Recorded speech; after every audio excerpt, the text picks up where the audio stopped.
Crocodile story for kids. एक नदी में एक मगरमच्छ रहता था। वह बहुत चालाक था। बहुत सारी मछलियों को खाने के बाद उसने सोचा क्यों ना इंसानों को खाया जाए। एक दिन एक आदमी नदी में नहा रहा था। मगरमच्छ ने उसे पकड़ लिया और खींचकर नदी के अंदर ले गया। मगरमच्छ को कई दिनों का भोजन मिल चुका था, लेकिन उस आदमी को मगर ने खा लिया। यह बात आसपास के कई गांवों में फैल गई। अब कोई भी नदी के पास नहीं जाता था। मगरमच्छ का मन बहुत परेशान रहने लगा। उसे शिकार करने का मौका नहीं मिल रहा था।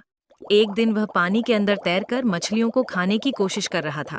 तभी उसे पानी में एक पोटली नजर आई। मगर ने देखा, उसमें सोने के सिक्के भरे हुए थे। अब मगर को एक उपाय सूझा। उसने उस पोटली को अपनी पीठ के ऊपर रख लिया और पानी की सतह पर घूमने लगा। दोपहर के समय गांव के कुछ किसान अपने खेत में काम कर रहे थे। सूरज की किरणें सोने के सिक्कों पर पड़ीं तो वो चमकने लगे। उसकी चमक देखकर एक किसान नदी के पास आया तो उसे सोने के सिक्कों से भरी पोटली नजर आई।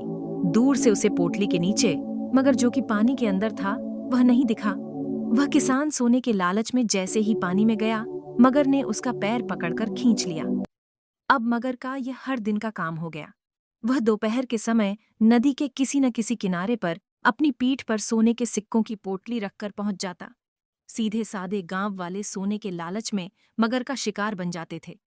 कई गांव में यह बात फैल जाती है कि मगरमच्छ लोगों का शिकार कर रहा है, लेकिन किसी को भी यह नहीं पता लगता कि मना करने के बाद भी लोग नदी के पास क्यों चले जाते हैं।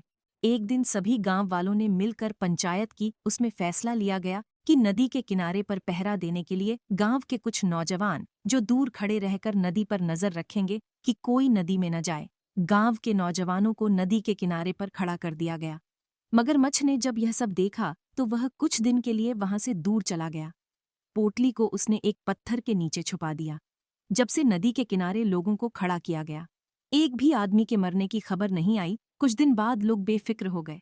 उन्हें लगा कि मगरमच्छ नदी के साथ कहीं और चला गया। धीरे धीरे नदी के आसपास से लोग हट गए और अपने अपने काम में लग गए।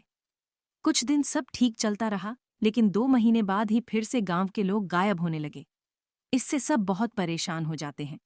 गांव वाले इकट्ठे होकर कलेक्टर साहब के पास जाकर फरियाद करते हैं।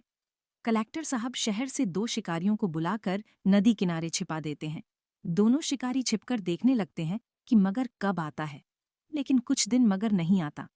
फिर वे 1-2 किसानों से बात करके उन्हें नदी किनारे घूमने के लिए कहते हैं और शिकारी छिपकर उन पर नजर रखते हैं। दोनों शिकारी छिपकर पोटली के आसपास निशाना लगाकर गोलियां चला देते हैं, जिससे दोनों शिकारी छिपकर पोटली के आसपास निशाना लगाकर गोलियां चला देते हैं, जिससे मगर मर जाता है। सभी गांव वालों की जान में जान आती है। कलेक्टर साहब वो सोने के सिक्कों की पोटली उन दोनों शिकारियों को इनाम के रूप में दे देते हैं।